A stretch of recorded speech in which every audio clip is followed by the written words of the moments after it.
DPR Wakil Rakyat. Rakyat yang mana? Ini bukti DPR dan parpol sudah tak dibutuhkan lagi.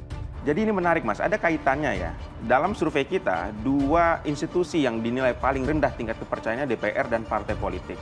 Ya, tadi orang-orang di DPR adalah orang-orang partai politik. Dan dari evaluasi kami melihat salah satu faktor pentingnya adalah melemahnya peran pengawasan DPR kepada pemerintah. Ya, apapun itu variabel yang membuatnya seperti koalisi kegemukan, hingga tidak adanya hak interpelasi, angket yang digunakan oleh DPR dalam 7 tahun ini saya hitung ya, tidak ada penggunaan hak-hak tersebut sebagai instrumen pengawasan parlemen. Jadi lembaga controlling, salah satu fungsi adalah controlling, itu tidak terasa begitu? Tidak terasa. Dan itu masyarakat mengkonfirmasi itu dalam hasil survei kita. Oh.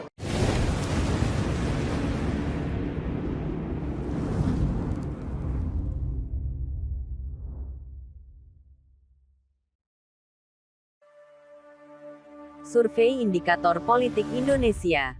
Partai politik dan DPR lembaga yang paling tidak dipercayai masyarakat.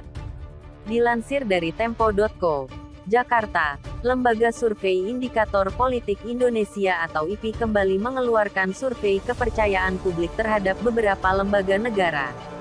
Hasilnya, partai politik dan DPR menjadi lembaga yang mendapatkan penilaian paling rendah dari masyarakat.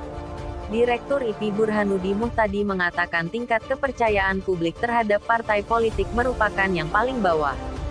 Ia menyebut partai politik hanya mendapat tingkat kepercayaan 61,8% dari para responden.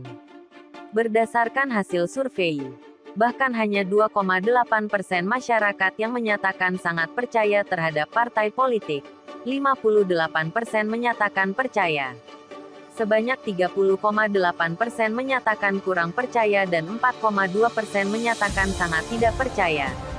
Sisanya, tidak menjawab atau tidak tahu. Secara konsisten partai politik ini stabil di peringkat paling bawah, kata Burhanuddin pada Ahad tanggal 30 April tahun 2023. Survei ini dilakukan Indikator Politik Indonesia pada 11-17 April tahun 2023. Mereka melakukan wawancara tatap muka terhadap 1.220 responden berusia lebih dari 17 tahun yang dipilih melalui metode acak bertahap atau multistage random sampling. Indikator mengklaim survei ini memiliki toleransi sebesar kurang lebih 2,9% pada tingkat kepercayaan 95%. Burhanuddin menyatakan tingkat kepercayaan masyarakat tersebut memiliki peranan terhadap kinerja sebuah lembaga.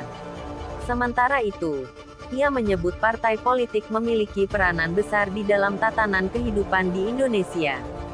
Kewenangannya kan banyak kan, mulai dari pencapresan, pemilihan pimpinan KPK, Kapolri, Panglima TNI, tapi trustnya paling rendah, ujarnya melalui siaran langsung dalam kanal YouTube Indikator Politik Indonesia. DPR tak lebih baik dari partai politik. Selain itu, Burhanuddin juga mengungkap DPR juga tidak lebih baik dari partai politik berdasarkan tingkat kepercayaannya dari publik. Ia mengatakan tingkat kepercayaan masyarakat terhadap DPR hanya 63,4% yang menempatkannya satu strip di atas partai politik. Hanya 4,7% masyarakat yang menyatakan sangat percaya kepada DPR dan 58,7% lainnya menyatakan percaya. Sebanyak 29% menyatakan kurang percaya dan 5,7% menyatakan sangat tidak percaya. Sisanya, sebanyak 1,9% tidak menjawab atau menyatakan tidak tahu. Kalau trust publik rendah terhadap lembaga demokrasi, jangankan kebijakan buruk, kebijakan yang baik pun akan dipersoalkan oleh publik. Inilah sebabnya DPR atau partai politik sulit di-approve oleh publik, ujar dia. TNI menjadi lembaga dengan tingkat kepercayaan publik tertinggi dengan 94,7%. Presiden meraih tempat kedua disusul 4 lembaga penegak hukum yaitu Kejaksaan Agung, Pengadilan, Polri dan Komisi Pemberantasan Korupsi. Hasil survei itu juga menunjukkan tren penurunan kepercayaan publik terhadap DPR jika dibandingkan survei yang dilakukan Indikator Politik Indonesia pada Februari lalu. Pada survei sebelumnya, Tingkat kepercayaan publik terhadap DPR masih berada di angka 68,3%, sementara partai politik turun tipis dari 62,3%.